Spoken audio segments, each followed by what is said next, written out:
My boyfriend called me ugly in front of his friends and dumped me at a restaurant, leaving me to pay for the dinner. As he walked away, he loudly said, "A girl like you should be grateful I even dated you." I smiled and calmly waited. This morning, my phone blew up with 13 missed calls. You guys, I'm still processing what happened last weekend. I keep replaying it in my head and wondering if I somehow imagined the whole thing. But nope, my maxed out credit card and the ice cream stains on my couch confirm it was very real. For context, I had been with Ryan for 2 years. 2 years! Not some casual fling or whatever. We had the whole routine down. Netflix marathons on Sundays, awkward holiday dinners with both families, even that weird couples yoga class he insisted on trying, which we both sucked at, TBH. Things weren't perfect between us. Are they ever? But I thought we were solid. We had talked about maybe moving in together this summer. He had these little annoying habits, leaving his socks literally everywhere, texting during movies, and making these helpful comments about my appearance. Stuff like, "That shirt makes your arms look bigger," or "Have you thought about trying a different hairstyle?" I always brushed it off as him being honest. God, past me was such an idiot. So last Friday, Ryan texted me about this dinner with some work friends. He's never really included me in his work life before, always saying it wasn't professional or whatever, so I was actually excited. I even went shopping for a new outfit, RIP my budget, and spent forever getting ready. I'm talking full YouTube makeup tutorial, the fancy straightener I only used for special occasions, the works. I get to this super expensive restaurant downtown, the kind with tiny portions and no prices on the menu. Red flag number 1. Ryan's already there with 2 guys he works with, Leonard and Pablo. The moment I walk up, there's this weird vibe. Ryan barely acknowledges me, just this half stand from his chair and a quick, "You're late."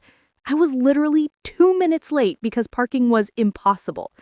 I sit down and he looks at my outfit and goes, "Oh, you wore that." Not quietly either. His friends exchange this look and I immediately feel my face getting hot. For the record, I was wearing a dark blue dress that I thought looked nice, nothing crazy or inappropriate. I try to laugh it off is there a dress code I missed?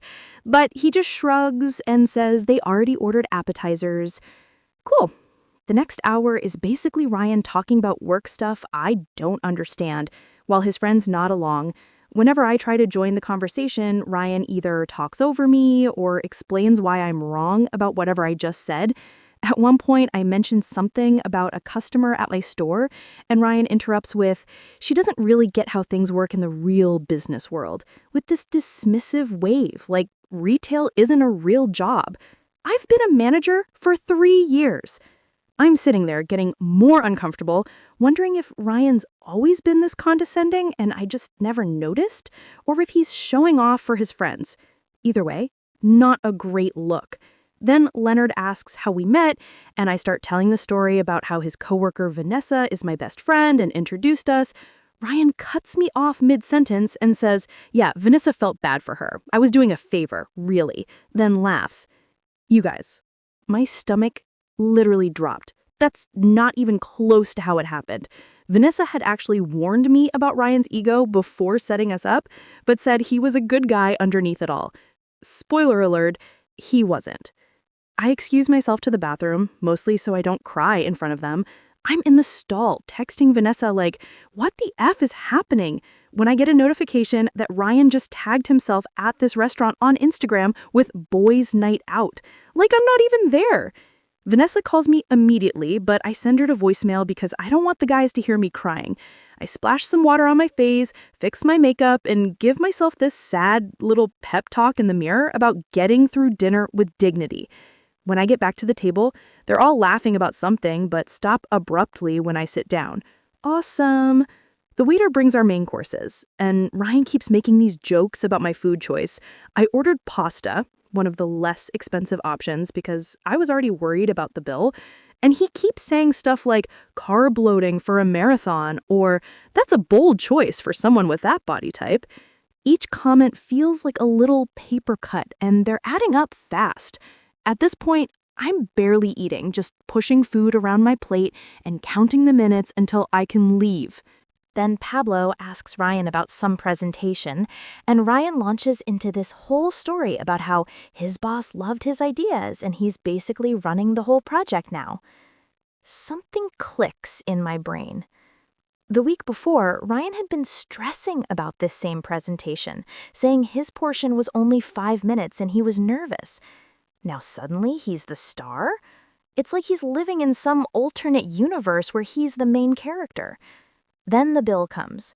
The waiter sets it on the table, and Ryan picks it up, looks at it for a second, then slides it over to me. I think he's just showing me the total, but then he says, and I will never forget this, "You know what? I don't think this is working." I stare at him, waiting for the punchline. There isn't one. "I've been trying to make this work, but I'm just not attracted to you anymore. I think we should break up." In the middle of a restaurant, in front of his friends, after 2 years together. Who does that? I'm completely blindsided. Are you serious right now? This is how you want to do this? He stands up, grabs his jacket, and says, I still get a knot in my stomach thinking about it. "A girl like you should be grateful. I even dated you this long. You're not exactly a prize." Then he and his friends just left. They all walked out together, laughing, leaving me sitting there with a $347 bill for all their stupid Wagyu appetizers and fancy cocktails. The waiter came over with this look of pity that made everything 1,000 times worse. I paid the bill with my credit card, which I'm still paying off from Christmas, yay, and somehow made it to my car without completely falling apart. I called Vanessa from the parking lot, sobbing so hard she couldn't understand me at first. She came straight to my apartment with a pint of Ben & Jerry's and a bottle of wine, the real MVP. Between ugly crying and stress-eating cookie dough, I told her everything. She was livid, like I had to talk her out of driving to Ryan's place and causing a scene. That's when she got weird. She kept asking questions about what Ryan had said about work, the project he mentioned, his role in the company. Finally, she was like, "Sabrina, I don't know how to tell you this, but Ryan isn't who he says he is at work." Turns out, Ryan isn't some hotshot marketing guy about to get promoted. He's an assistant who makes coffee runs and schedules meetings. All those business trips? Complete fabrications. The big presentation? He was just doing the slides for the actual team. The fancy title on his LinkedIn? Total fiction. I felt like such an idiot. For 2 years, this guy had been lying about basically everything, and I never questioned it. What else had he been lying about? That night, after Vanessa left, I went into full detective mode. I scrolled back through our text history, our photos, everything. So many inconsistencies I'd missed. Comments about money that didn't add up, times he had to work late, but his location showed him across town.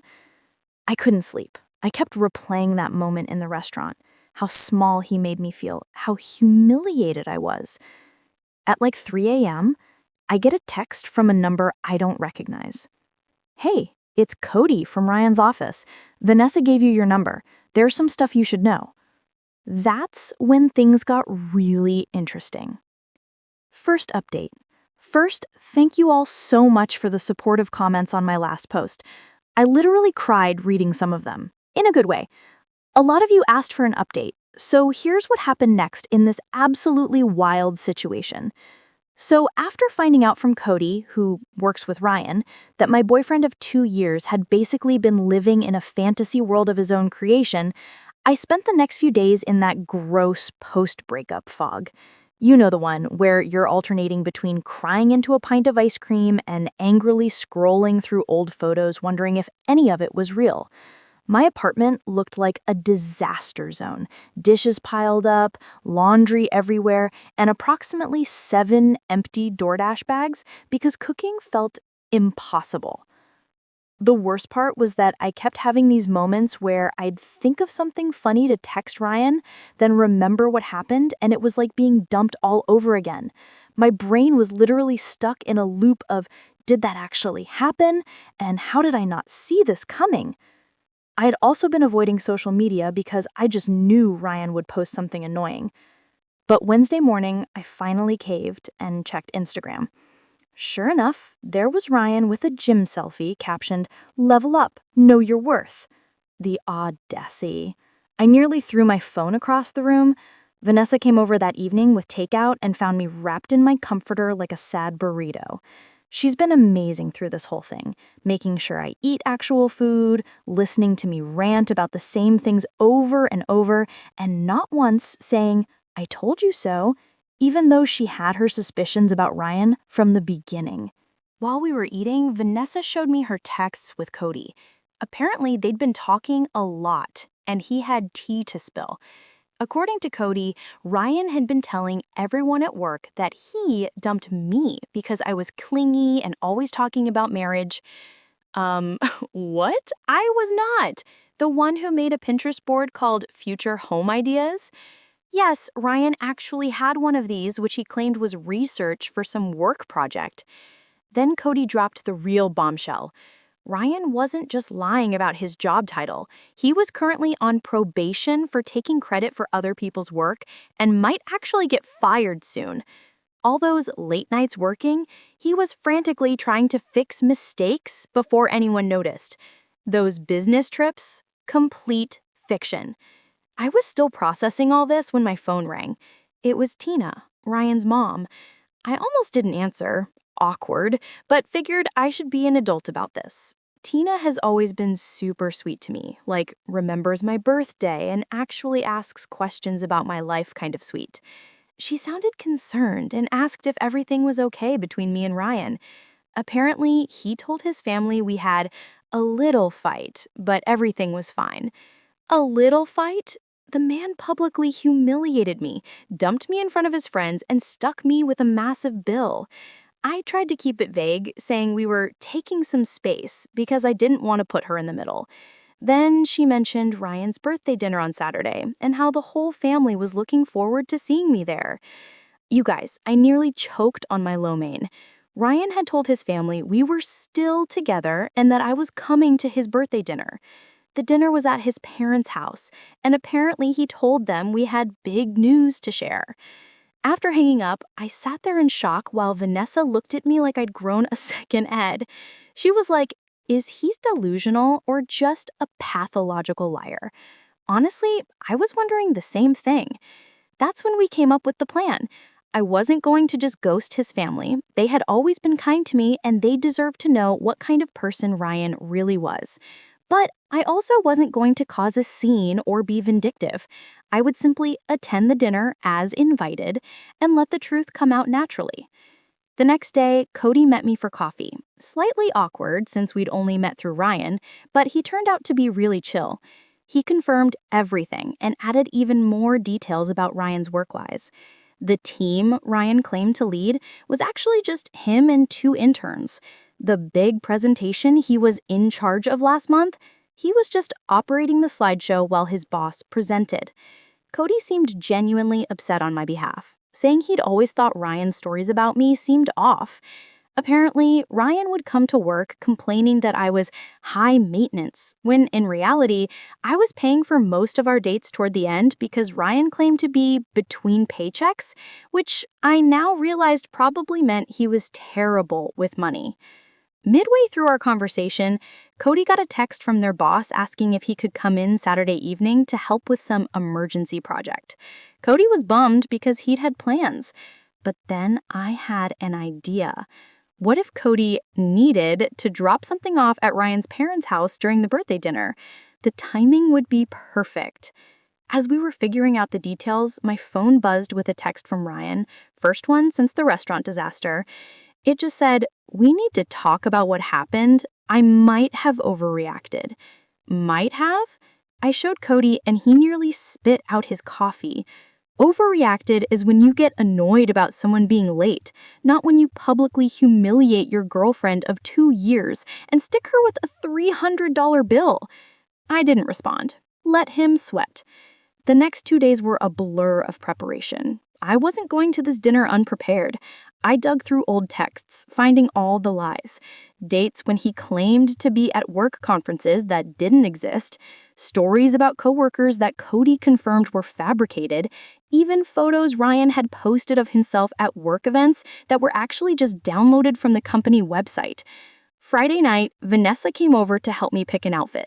Not gonna lie, part of me wanted to show up looking amazing just to spite him, but we decided the best approach was to look nice, but not like I was trying too hard. We settled on a simple black dress that Ryan once said made me look average, which now I realized was his weird negging attempt, because I got compliments whenever I wore it. I barely slept Friday night. What if this backfired? What if his family took his side? What if I froze up and couldn't go through with it? By Saturday morning, I had chewed my nails down to nothing and gone through about 17 different scenarios in my head. Around noon, Ryan texted again. "Looking forward to seeing you tonight. Wear something nice. My parents are excited." I didn't respond to that either. Let him think whatever he wanted. I spent the afternoon getting ready with a weird mix of dread and anticipation. Vanessa helped me with my hair and gave me a pep talk when I started to lose my nerve. At 5:30, I got in my car and headed to his parents' house. I had to pull over once because my hands were shaking too much to drive safely. I sat there for a minute doing those breathing exercises from that meditation app I downloaded months ago but never actually used. What was I doing? Was this crazy? Maybe I should just block Ryan on everything and move on with my life like a normal person. But then I thought about him sitting there at his birthday dinner, probably telling everyone some fake version of our relationship, maybe even making himself the victim somehow, and my resolve hardened. I pulled up to his parents' house at 6:15, fashionably late, which I knew would annoy Ryan. There were several cars already in the driveway. Looked like the whole family was there. I checked my makeup in the rearview mirror, took one last deep breath, and walked to the door. Ryan's dad opened it with a big smile and a hug, ushering me inside. The house smelled like Tina's famous pot roast, and for a second, I felt a pang of sadness. I genuinely liked Ryan's family, and this would probably be the last time I'd see them. I rounded the corner into the living room, and there was Ryan, drink in hand, mid-laugh at something his cousin said. He froze when he saw me, clearly not expecting me to actually show up despite what he told his family. The look on his face was, well, priceless, TBH. For a split second, panic flashed across his features before he composed himself and came over with this fake smile. He gave me a stiff hug and whispered, "You actually came? We need to talk privately."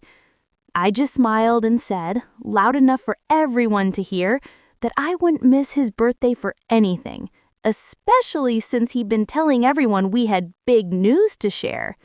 The color drained from his face. Tina clapped her hands excitedly and asked if this was what she thought it was. Ryan's sister gave me a knowing look. His dad started joking about finally getting grandkids. Ryan gripped my elbow a little too tight and tried to steer me toward the hallway, but his mom called out that dinner was ready and everyone needed to sit down. As we all took our seats around the dining table, with Ryan nervously watching my every move, my phone buzzed with a text from Cody. On my way, 15 minutes out. Ryan leaned over and hissed, "What are you doing here? I thought after the restaurant..." I just smiled sweetly and said, loud enough for everyone to hear, that I wouldn't miss the chance to tell your family about what happened at that restaurant, Ryan. I'm sure you'd love to hear that story. The look of absolute panic on his face as his mom started bringing out the food was worth every second of anxiety it took to get there. Game on. Second update. I'm finally ready to share what happened at Ryan's birthday dinner. Sorry for the delay. I needed a mental health day after all this drama. Plus, my Wi-Fi has been acting up because my neighbor borrowed my password and apparently downloaded the entire internet. Where did we leave off? Right, me sitting at the dinner table with Ryan's family while he panicked about what I might say.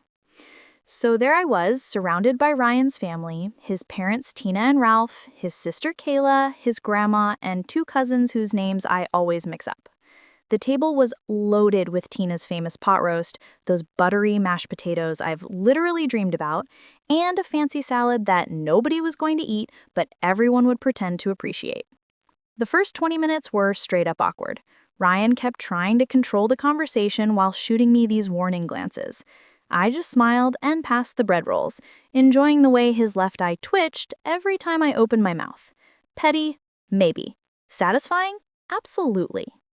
Tina kept the conversation flowing, bless her. She asked about my family, my job, the usual small talk. When she mentioned how proud they all were of Ryan's big promotion, I nearly choked on my water. I glanced at Ryan, whose face had gone the exact shade of the beets on the table.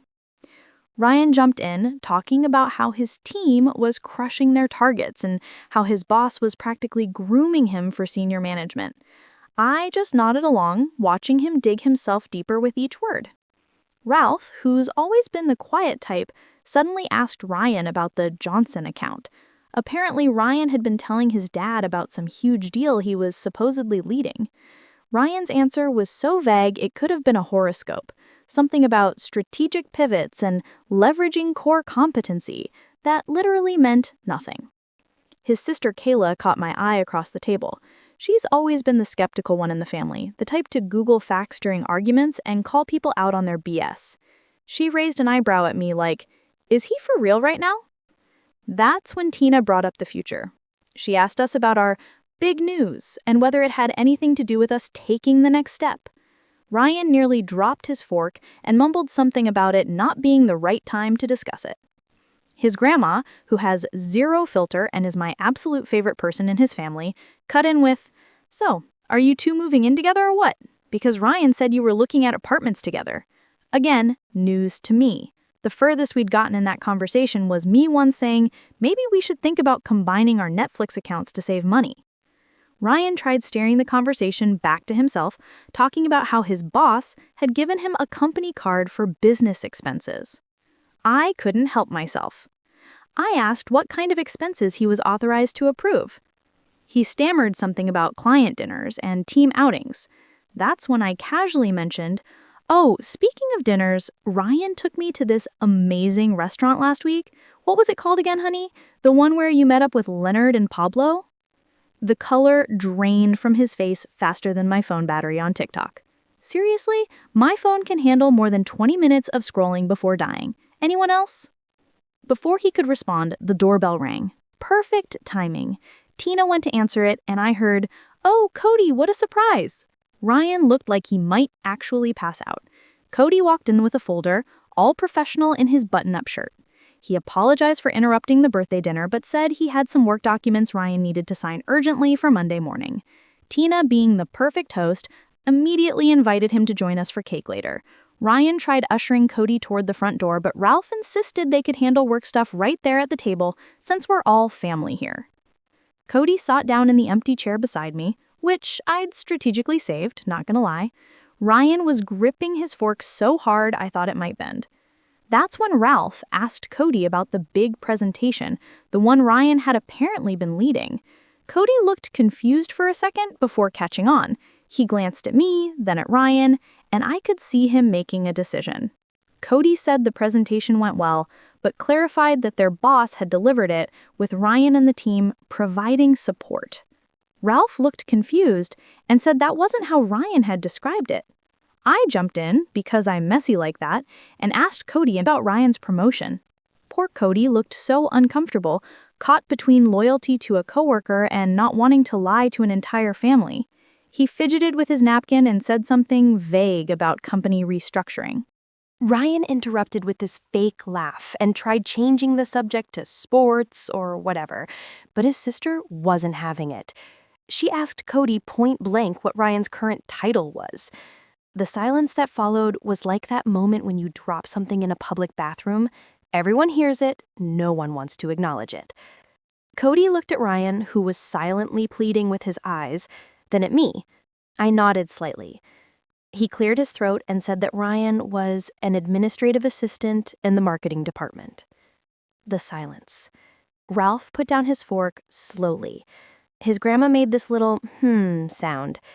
Kayla muttered something that sounded suspiciously like, "I knew it." Ryan immediately went into damage control mode, saying Cody was confused, that he had multiple roles, that it was complicated. But the dam had broken. His family started asking specific questions that he couldn't weasel out of. When did you get promoted? He hadn't. Why did you say you had a team? He didn't. What about that corner office you mentioned? Also fictional. With each question, Ryan's stories unraveled more. He kept looking at me like this was somehow my fault, which made me more determined to let everything come out. Tina, bless her heart, tried to smooth things over. She suggested we all have some cake and talk about happier things. As she went to the kitchen to get it, Kayla asked me directly about the restaurant I'd mentioned earlier. This was my moment. I took a deep breath and told them everything. How Ryan had invited me to meet his friends, how he'd belittled me throughout dinner, how he dumped me in front of everyone and walked out, leaving me with a $347 bill I could barely afford. Ryan tried interrupting several times, but his dad shut him down with this look I had never seen before. Pure disappointment. Ryan's defense?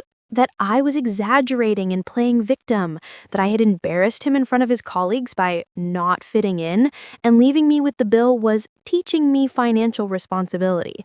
His grandma actually snorted at that last one. Cody, who'd been quiet through most of this, finally spoke up.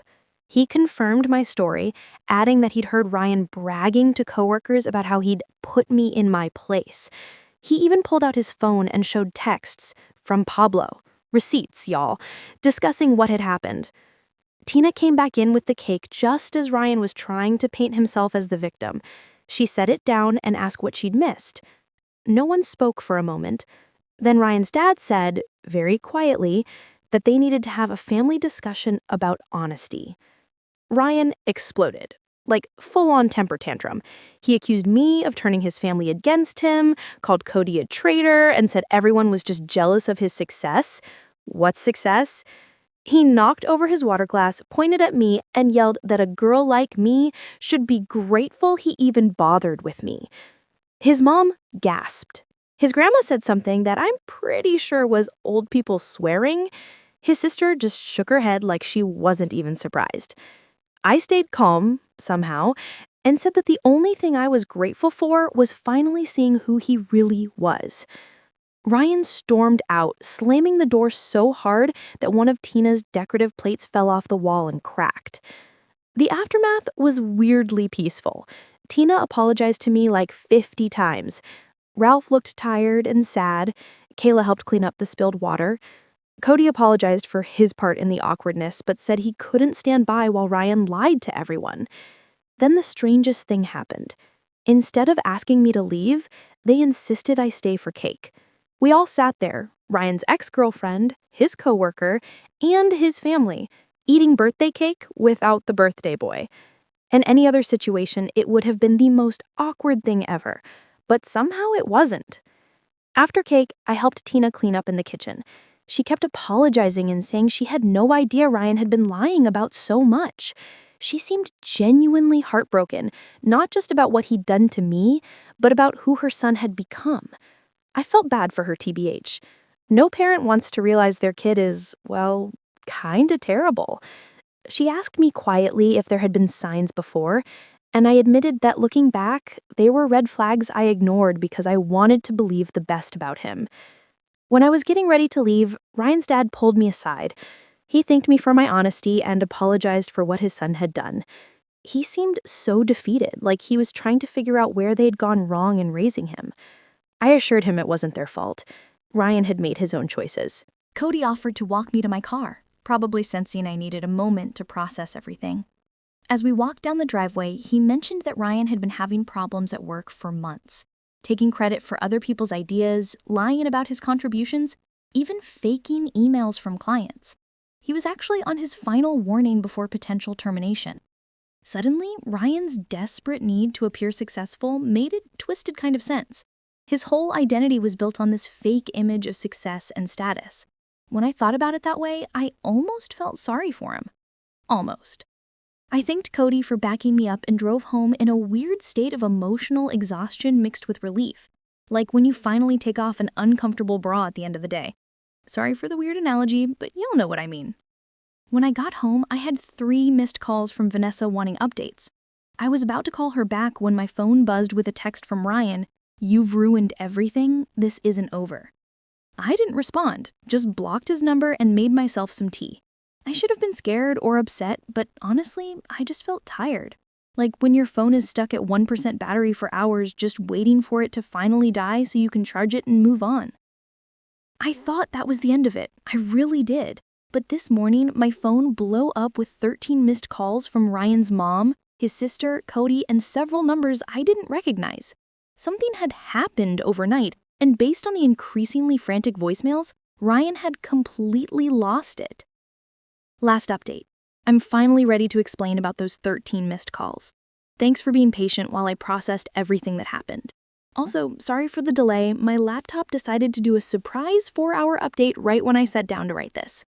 So, where were we? I woke up Sunday morning after the birthday dinner disaster to find my phone blowing up with calls from Ryan's family and Cody. At first, I'd legit thought someone had died or something. My stomach did that awful dropping thing as I scrolled through the notifications. 5 missed calls from Tina, 3 from Kayla, 2 from Cody, and 3 from numbers I didn't recognize.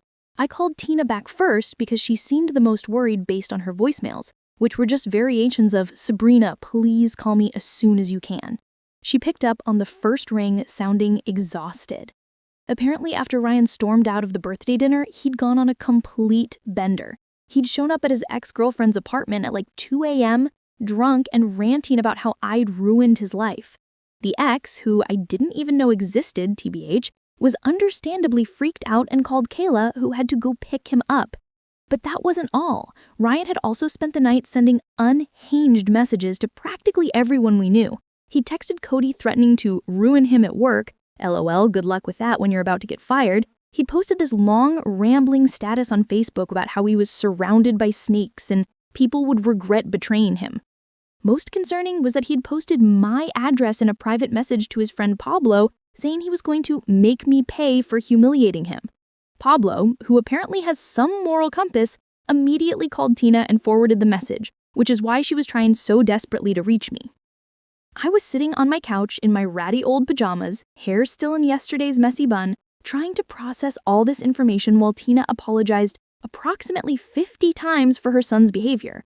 I should have been scared, I guess. But honestly, I just felt tired. Like when your phone is stuck at 1% battery for hours, just waiting for it to finally die so you can charge it and move on. Tina insisted on coming over just to make sure I was okay, which was super sweet, but also made me panic clean my apartment. Nothing motivates tidying up like knowing someone's mom is about to see her living space, am I right? I was literally throwing dirty laundry into my closet and scrubbing dried toothpaste off the bathroom sink when my doorbell rang. It wasn't just Tina. Kayla was with her too. They brought coffee and those little pastries from the bakery near their house, which, not gonna lie, might be what I miss most about being with Ryan. We sat at my tiny kitchen table with the wobbly leg that I've been meaning to fix for months, and they filled me in on the Ryan situation. According to Kayla, this wasn't the first time Ryan had lied about his life. In college, he'd apparently told everyone he was on the baseball team when he'd actually been cut during tryouts. He'd once claimed to be talking to a popular girl who had no idea who he was. There was a whole pattern of him creating this fictional version of himself that was more successful, more popular, more everything. As they were talking, my phone kept buzzing with texts from friends who'd seen Ryan's social media meltdown. Vanessa was freaking out, wanting to come over with her boyfriend, who does kickboxing, just in case. She watches too many crime shows, I swear. My group chat was blowing up with confused messages about the dramatic subtweets Ryan was posting. That's when my doorbell rang again. I literally froze, wondering if it was Ryan. Kayla peeked through the blinds and let out a long breath. It was Cody. Apparently, Ryan had been blowing up his phone all morning too, and Cody wanted to warn me in person since Ryan had mentioned paying me a visit. So there we all were.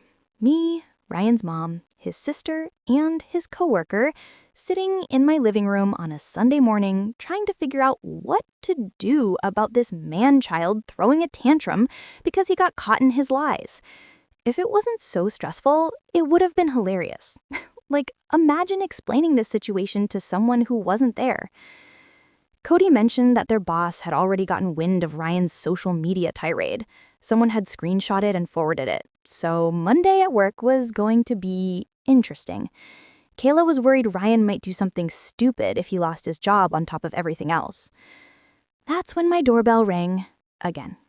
This time it was the building manager, looking super awkward. Apparently, Ryan had been downstairs making a scene in the lobby, demanding to be let up to my apartment. The manager had refused, bless him, and threatened to call the police, at which point Ryan had stormed off, but not before yelling that I was a liar, loud enough for the entire first floor to hear. Tina looked devastated. She kept apologizing and saying she didn't know where they went wrong with him. I felt terrible for her. Imagine realizing your adult son is basically a walking red flag. Kayla was more practical, suggesting I document everything just in case Ryan's behavior escalated. We were all sitting there trying to figure out what to do when my phone buzzed with a notification. Ryan had tagged me in an Instagram story. Against my better judgment and everyone in the room telling me not to look, I opened it. It was a photo of me from early in our relationship, sleeping on his couch with my mouth open, captioned, "Miss Perfect who ruined my birthday isn't so perfect. A girl like you should be grateful anyone took pictures of you at all." Like, that was his big revenge? A slightly unflattering photo from 2 years ago? I actually laughed out loud, which wasn't the reaction Tina was expecting. But honestly, if that was the worst he could do, I was going to be fine. Just as we were discussing next steps, there was a loud pounding on my door. We all jumped. Then we heard Ryan's voice slurring slightly. "I know you're in there. Open the door." Cody immediately stood up like he was going to confront Ryan, which was sweet but unnecessary. I was already calling the building security guard, perks of a slightly more expensive apartment building. Ryan kept pounding and yelling, and I could hear my neighbor's door open as she came out to see what the commotion was about. By the time the security arrived, Ryan had moved on to kicking the door. The security guard didn't mess around. He told Ryan to leave or he'd call the police. There was some back and forth that I couldn't quite make out, then silence. The guard knocked gently and let me know Ryan had left the building, but was still in the parking lot, possibly waiting. Tina was mortified. She insisted on going down to deal with her son herself, and honestly, I was happy to let her. She was so upset that Ralph had to come pick them both up. The whole situation was just sad. After they left, Cody and I sat on my couch in stunned silence for a bit. He finally broke it by asking if I had any alcohol, which felt like the appropriate response to the morning we'd had. We split a bottle of wine I'd been saving for a special occasion, and this definitely counted. By the time Cody left, it was late afternoon and I was emotionally exhausted. Vanessa came over and stayed the night just in case Ryan decided to make a return appearance. He didn't, thankfully. We ordered pizza, watched bad reality TV, and tried to process the absolute soap opera my life had become. The next few weeks were, well, in adjustment. Ryan got fired from his job after failing to show up for 3 days and sending inappropriate emails to several coworkers. He moved back in with his parents temporarily, which I only know because Kayla and I have kept in touch. She's actually pretty cool. We get coffee sometimes. Ryan tried to contact me a few more times, leaving voicemails that ranged from angry to tearful to weirdly nostalgic. I saved them all just in case, but never responded. He created a few fake Instagram accounts to message me, but they were so obviously him. Who else would write, "You're making a big mistake" with that spelling error, that I just blocked them instantly. The weirdest part was running into him at Target about a month later. I was in the home section looking at shower curtains, and suddenly there he was, holding a pack of socks and looking like he hadn't slept in days. We made eye contact, and for a second, I thought he might cause a scene. Instead, he just turned around and walked away, leaving his shopping basket right there in the aisle. That was 3 months ago now. Ryan eventually moved to his uncle's place in another state, according to Tina, who still sends me holiday cards, which is sweet but awkward. His social media has gone suspiciously quiet.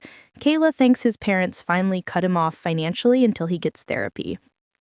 As for me, I'm doing pretty good, actually. My apartment finally feels like mine again now that I've rearranged the furniture and replaced the stuff that reminded me of Ryan. The strangest outcome of all this might be my unexpected friendship with Cody. We're not dating or anything, though Vanessa keeps trying to make that happen, but we grab lunch sometimes and text about stupid TikTok videos. It's nice having someone who witnessed the whole Ryan saga and understands why I now have trust issues the size of Texas. Looking back at everything, I'm not angry anymore. Well, not just angry, I'm also weirdly grateful. Not for dating Ryan, definitely not that, but for finding out who he really was before things went further. Imagine if I'd moved in with him or something. Shudder.